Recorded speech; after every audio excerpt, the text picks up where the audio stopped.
नमस्कार मित्रांनो, आज निफ्टी 208 पॉईंटने क्लोज झालेली आहे।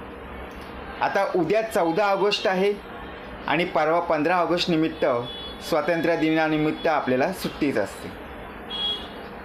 तर त्या निमित्ताने आपल्याला कोणते शेअरमध्ये एंट्री घ्यायचे, कोणते शेअर आपल्याला जास्त प्रॉफिट करून देणार आहेत, लॉंग टर्मसाठी शॉर्ट टर्मसाठी जसं आपलं नियोजन असेल त्या पद्धतीने आपण आपला पैसा गुंतवत असतो आणि आपल्याला त्याचप्रमाणे आपल्याला परतावा मिळेल या दृष्टीने आपण काय करत असतो, इन्व्हेस्ट करत असतो।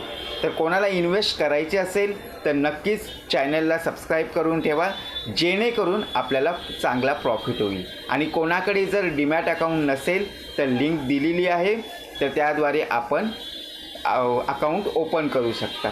काही क्वेरी असतील तर कमेंट सेक्शनमध्ये कमेंट करा। Thank you so much.